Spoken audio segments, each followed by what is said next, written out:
കർഷകർ എന്നിവർ ഈ ചർച്ചയുടെ ഭാഗമാകുന്നു. ശ്രീ ഷാജഹാൻ, ആലപ്പുഴ സമ്മേളനം ഞാൻ വന്ന് ഏഷ്യാനെറ്റിന്റെ പ്രതിനിധിയായി ആ സമ്മേളനം റിപ്പോർട്ട് ചെയ്യാനുണ്ടായിരുന്നു. വളരെ അപ്രതീക്ഷിതമായാണ് VS അവിടെ നിന്ന് ഇറങ്ങിപ്പോകുന്ന സാഹചര്യം.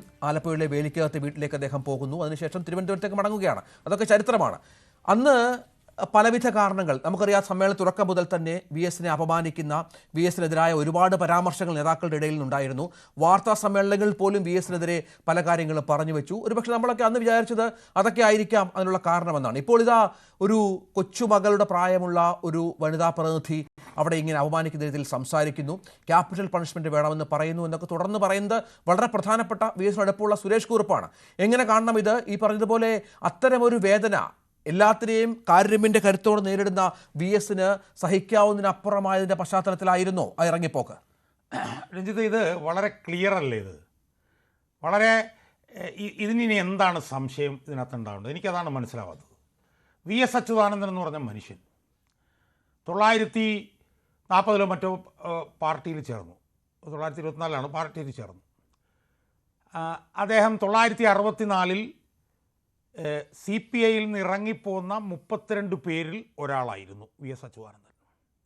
ആ VS അച്യുതാനന്ദൻ 1985 ഈ പാർട്ടിയുടെ പോളിറ്റ് ബ്യൂറോയിൽ വന്നു. ഈ പാർട്ടിയുടെ പോളിറ്റ് ബ്യൂറോയിൽ VS അച്യുതാനന്ദൻ വരുമ്പോൾ പിണറായി വിജയൻ എവിടെയാണോ, ഇനി വല്ല ലോക്കൽ കമ്മിറ്റിയാണോ എനിക്കറിയില്ല, ചിലപ്പോൾ വല്ല ജില്ലാ കമ്മിറ്റിയൊക്കെ ആയിരിക്കാം. അതിനപ്പുറത്തേക്കൊന്നും പോകാനുള്ള സാധ്യതയില്ല. 85 പോളിറ്റ് ബ്യൂറോയിൽ വന്നു. 2010 VS അച്യുതാനന്ദനെ VS അച്യുതാനന്ദൻ ഉണ്ടാക്കിയ CPM എന്ന് പറഞ്ഞ പാർട്ടിയുടെ പോളിറ്റ് ബ്യൂറോയിൽ നിന്ന് ബൂട്ട് ഔട്ട് ചെയ്യുന്നത് വരെ 1985 മുതൽ 2010 വരെ പോളിറ്റ് ബ്യൂറോയിൽ ഇരുന്ന VS അച്യുതാനന്ദൻ അതിനിടയിൽ ആയിരക്കണക്കിന് പാർട്ടി സമ്മേളനങ്ങളിൽ പങ്കെടുത്തിട്ടുണ്ടാവില്ലേ രഞ്ജിത്തെ? ആയിരക്കണക്കിന് പാർട്ടി സമ്മേളനങ്ങളിൽ. ആ പാർട്ടി സമ്മേളനങ്ങളിൽ ഏതെങ്കിലും ഒരു പാർട്ടി സമ്മേളനത്തിൽ നിന്ന് VSന് ഇറങ്ങിപ്പോകേണ്ടി വന്നിട്ടുണ്ടോ? എൻ്റെ ഓർമ്മയിൽ ഞാൻ അങ്ങനെ കേട്ടിട്ടില്ല. അപ്പോൾ VS അച്യുതാനന്ദനെ പോലൊരു മനുഷ്യൻ, ഈ പാർട്ടി ഉണ്ടാക്കിയവൻ, ആയിരക്കണക്കിന് പാർട്ടി സമ്മേളനങ്ങളിൽ പങ്കെടുത്തയാൾ, അങ്ങനെയുള്ള ഒരാൾ, എനിക്ക് തോന്നുന്നു പിന്നെ ആലപ്പുഴ സമ്മേളനത്തിൻ്റെ സമയത്ത് VSന് എനിക്ക് തോന്നുന്നു 90 വയസ്സൊക്കെ കാണുമെന്ന് എനിക്ക് ഓർമ്മയുള്ളത്. ആ വയോവൃദ്ധൻ CPM ഉണ്ടാക്കിയവൻ, CPMന് വേണ്ടി ത്യാഗോജ്വലമായിട്ടുള്ള ഒട്ടേറെ സമരം നടത്തിയ VS അച്യുതാനന്ദൻ ഒരു പാർട്ടി സമ്മേളനത്തിൽ നിന്ന് ഇറങ്ങിപ്പോകണമെങ്കിൽ ഒരു സംശയവും വേണ്ട, ഹൃദയഭേദകമായിട്ടുള്ള എന്തെങ്കിലും കേട്ടിട്ടുണ്ടാവും എന്നുള്ളത് ഉറപ്പാണ്. എന്താണ് VS അച്യുതാനന്ദൻ അവിടെ കേട്ടത്? എന്താ കേട്ടോ ഇല്ലയോ എന്നുള്ളത് സംബന്ധിച്ച് വിവാദമുണ്ട്. ഞാനതിലേക്ക് വരാം. ക്യാപിറ്റൽ പണിഷ്മെൻറ്റ് എന്ന് പറഞ്ഞാൽ എന്താ? നമ്മൾ ഈ ക്യാപിറ്റൽ പണിഷ്മെൻറ്റ് എന്ന് പറയുന്നത് എന്താണ്? ക്യാപിറ്റൽ പണിഷ്മെൻറ്റ് എന്ന് പറഞ്ഞാൽ പച്ചയ്ക്ക് കൊല്ലുക എന്നാണ്. ക്യാപിറ്റൽ പണിഷ്മെൻറ്റ് എന്ന് പറഞ്ഞാൽ വധശിക്ഷ എന്നാണ്. അപ്പോൾ VS അച്യുതാനന്ദന് വധശിക്ഷ നൽകണം എന്ന് ചർച്ച വന്നു എന്നാണ് ഈ സുരേഷ് കുറുപ്പ് പറഞ്ഞിട്ടുള്ളത്. ആരാണ് സുരേഷ് കുറുപ്പ്? കേരളത്തിൽ ഏറ്റവും ബഹുമാന്യനായ, 1984 ഒരേ ഒരു CPM കാരനാണ് ലോക്സഭയിലേക്ക് ജയിച്ചത്. അതിനുശേഷം എത്രയോ തവണ MP ആയി, എത്രയോ തവണ MLA ആയി. കേരളത്തിൽ ഏറ്റവും ബഹുമാനിതനായിട്ടുള്ള ഒരു CPM നേതാവ്. ആ CPM നേതാവ് ഹൃദയഭേദകമായി പറയുമ്പോൾ നമ്മളതിനെ വിശ്വസിക്കണ്ടേ രഞ്ജിത്തെ? ഞാൻ ചോദിക്കട്ടെ, വിശ്വസിക്കണ്ടേ? ഇനി അയാൾ പറഞ്ഞതെന്താ? VSൻ്റെ ഒരു കൊച്ചുകുട്ടി VSനെ കുറിച്ച് പറഞ്ഞു എന്നാണ് പറഞ്ഞത്. ഒരു കൊച്ചുകുട്ടി VSനെ കുറിച്ച് ക്യാപിറ്റൽ പണിഷ്മെൻ്റ് എന്ന് പറഞ്ഞപ്പോൾ പോയി VS എന്നാണ് സുരേഷ് കുറുപ്പ് പറഞ്ഞിരിക്കുന്നത്. നമ്മൾ എന്തിനാണ് അതിനെ അവിശ്വസിക്കുന്നത്? സുരേഷ് കുറുപ്പ് ഇതുവരെ പാർട്ടിക്കെതിരെ വല്ലതും പറഞ്ഞിട്ടുണ്ടോ? സുരേഷ് കുറുപ്പിനെ ഈ പാർട്ടി എത്രയോ തവണ ചവിട്ടി ദൂരെ കളഞ്ഞു. ആ ഏറ്റവും കൂടുതൽ വില കുറഞ്ഞ VN വാസവൻ എന്ന് പറഞ്ഞ നേതാവല്ലേ ഇപ്പോൾ കോട്ടയത്തെ നേതാവ്? സുരേഷ് കുറുപ്പ് അവിടെ നേതൃത്വത്തിലുണ്ടോ? ആ സുരേഷ് കുറുപ്പ് പറഞ്ഞു. അതിലെന്താണ് അവിശ്വാസത്തിൻ്റെ പ്രശ്നം എന്നാണ് എനിക്ക് മനസ്സിലാവാത്തത്. ഇനി ഒരു വനിത ഇവിടെ വന്ന് അത് നിഷേധിച്ചിട്ടുണ്ടല്ലോ. എന്തിനാണ് ആ വനിത നിഷേധിക്കാൻ വന്നത്? ആ വനിതയാണെന്ന് ആരെങ്കിലും പറഞ്ഞോ? ഒറ്റ മിനിറ്റ്. പറഞ്ഞോളൂ. കോഴിക്കട്ടവൻ എന്തിനാണ് തലയിൽ പപ്പ് തപ്പുന്നത്? ഒരു കൊച്ചു കുട്ടി എന്നല്ലേ പറഞ്ഞു? അയാളുടെ മകളുടെ VSൻ്റെ മകളുടെ പ്രായമാകാനുള്ള ഒരു കുട്ടീനെ പറഞ്ഞോളെന്ന് പറഞ്ഞപ്പോൾ ഇവർ രംഗത്ത് വന്നത് എന്തിനാണ്? മാധ്യമ സൃഷ്ടിയാണെന്നാണ്. അതാണ് അവസാനത്തെ പോയിന്റ്. അവർക്ക് മിനിമം ബോധമുണ്ടോ? ആ സ്ത്രീക്ക് മിനിമം ബോധം? മാധ്യമ സൃഷ്ടിയാണോ ഇത്? ആദ്യം പറഞ്ഞ് പിരപ്പൻകൂട് മുരളിയല്ലേ? കേരളത്തിലെ ഏറ്റവും ബഹുമാനിതനായിട്ടുള്ള CPM നേതാവല്ലേ പിരപ്പൻകോട് മുരളി? എത്രയോ CPM-ൻ്റെ നേതാക്കന്മാരെ കുറിച്ചിട്ട് പിന്നെ നാടകങ്ങൾ എഴുതിയിട്ടുള്ള ഒരു സാംസ്കാരിക പ്രവർത്തകനും ഒന്നും നേടാൻ ആഗ്രഹമില്ലാത്തവൻ കഴിഞ്ഞ ദിവസം ഇരുന്ന് പറയുന്നത് കേട്ടു. പിന്നെ CPM-ൻ്റെ സംസ്ഥാന സെക്രട്ടറി വന്നിട്ട് അയാളുടെ പുസ്തകത്തിൻ്റെ അപ്പം മുരളി സാഹബിന് മറുപടി പറയുന്നുണ്ട്, എൻ്റെ ബാങ്ക് അക്കൗണ്ട് നിങ്ങൾ പരിശോധിച്ചോ. ബാക്കിയുള്ള ചില നേതാക്കന്മാരുടെ ബാങ്ക് അക്കൗണ്ടുകൾ പറഞ്ഞ കണ്ടാൽ നമ്മൾ തലകുത്തി വീണു പോകുന്ന കാലഘട്ടത്തിലാണിത്. അതിനുശേഷം സുരേഷ് കുറുപ്പ് പറഞ്ഞു. എന്നിട്ട് ആദ്യം സുരേഷ് കുറുപ്പ് പറഞ്ഞു, ആദ്യം പിരപ്പൻകോട് മുരളി പറഞ്ഞു, പിന്നെ സുരേഷ് കുറുപ്പ് പറഞ്ഞു. ഇത് രണ്ടും പൊതുമണ്ഡലത്തിലുള്ളപ്പോഴാണ് ഈ വനിത വന്നിട്ട് തലേ പപ്പ് തപ്പിക്കൊണ്ട് പറയുന്നത് മാധ്യമ സൃഷ്ടിയാണ്. ഇതും കൂടെ പറഞ്ഞു കഴിഞ്ഞപ്പം ക്ലിയർ ആയില്ലേ? നമുക്ക് ആ പ്രതികരണം ഒന്ന് കേൾക്കാം. ചിന്താ ജെറോം ഇതിന് ശേഷം മാധ്യമങ്ങളെ കണ്ട് അതുമായി ബന്ധപ്പെട്ട വിശദീകരണം അത് മാധ്യമ സൃഷ്ടിയാണെന്നും പാർട്ടി മറ്റു കാര്യങ്ങൾ വിശദീകരിക്കുമെന്ന് പറഞ്ഞു. ചിന്തയുടെ വാക്കുകളിലേക്ക്. ആലപ്പുഴ സമ്മേളനത്തിൽ ഞാനും ഒരു പ്രതിനിധിയായിരുന്നു. പിന്നീടുള്ള പാർട്ടി സമ്മേളനങ്ങളിലൊക്കെ പ്രതിനിധിയായിട്ടുണ്ട്. എൻ്റെ ആദ്യ സമ്മേളനമാണ് ആലപ്പുഴ സമ്മേളനം. ഞാൻ വളരെ ആകാംക്ഷയോടും താല്പര്യത്തോടും എല്ലാം ആ ഒരു ആദ്യ സമ്മേളനത്തിൽ പങ്കെടുക്കുന്ന എല്ലാ സന്തോഷത്തോടും കൂടി പങ്കെടുത്ത സമ്മേളനമാണ്.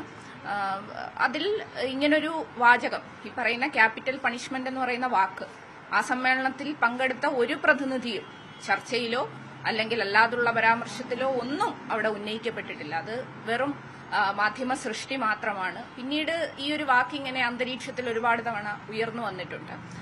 ശ്രീ ഷാജഹാൻ, ഇതിനു മുൻപും ഇത്തരം സമ്മേളനങ്ങളിൽ ഒറ്റപ്പെട്ടിട്ടുണ്ട്, നിരവധി പരാജയങ്ങൾ സമ്മേളനങ്ങൾ ഏറ്റുവാങ്ങിയിട്ടുണ്ട്, ഒരുപാട് എതിർപ്പുകൾ, പാർട്ടിയിൽ ഒറ്റപ്പെട്ട നിരവധി അവസരങ്ങളുണ്ട്. എന്നിട്ടും ഇങ്ങനെ ദുഃഖാർത്ഥനായി VS ഇറങ്ങിപ്പോകുന്നു എന്ന് സുരേഷ് കുറുപ്പ് നിരീക്ഷിക്കുമ്പോൾ അങ്ങനെ അദ്ദേഹത്തിന് ആ ദുഃഖം അദ്ദേഹത്തിന് താങ്ങാനാവാതെ ഇറങ്ങിപ്പോകുന്ന സാഹചര്യം ഒരുക്കിയത് ഒരുപക്ഷെ ഈ യുവ പ്രവർത്തകയുടെ വിമർശനമാകുമോ, അതോ ഡയസിലുണ്ടായിരുന്ന മറ്റു നേതാക്കൾ ഇവരെ വിലക്കാതിരുന്നതിലുള്ള വേദനയാകുമോ? രഞ്ജിത്ത്, ഇത് രണ്ടും ഉണ്ടാവും. പക്ഷേ ഇതിൽ ഏറ്റവും പ്രധാനത് ഇപ്പം ഞാനൊന്ന് പറയട്ടെ. ഇപ്പം മലപ്പുറം സംസ്ഥാന സമ്മേളനത്തിലൊക്കെ VS അതിരൂക്ഷമായിട്ടുള്ള വിമർശനങ്ങൾക്ക് വിധേയമായിട്ടുണ്ട്. അപ്പോഴൊന്നും VS ഇറങ്ങി പോകുന്നില്ല. ഞാൻ മലപ്പുറത്തുണ്ടായിരുന്നു. അപ്പം രാഷ്ട്രീയമായിട്ടുള്ള വിമർശനങ്ങളെല്ലാം നെഞ്ച് വിരിച്ച് നിന്ന് നേരിടാൻ നെഞ്ചുറപ്പുള്ള നേതാവാണ് VS അച്യുതാനന്ദൻ.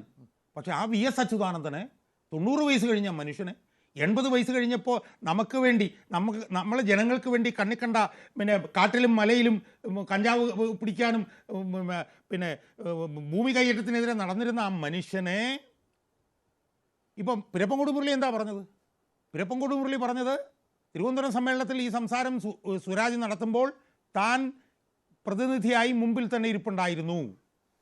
ഈ ചെറുപ്പക്കാരൻ ഇങ്ങനെ പറയുമ്പോൾ ഡയസിലിരുന്നവർ ചിരിച്ചു എന്ന നമ്മളിതൊക്കെ രഞ്ജിത്ത്, ഇതൊക്കെ നമ്മൾ വളരെ ലളിതമായിട്ടങ്ങ് പറഞ്ഞങ്ങ് പോവുകയാണ്.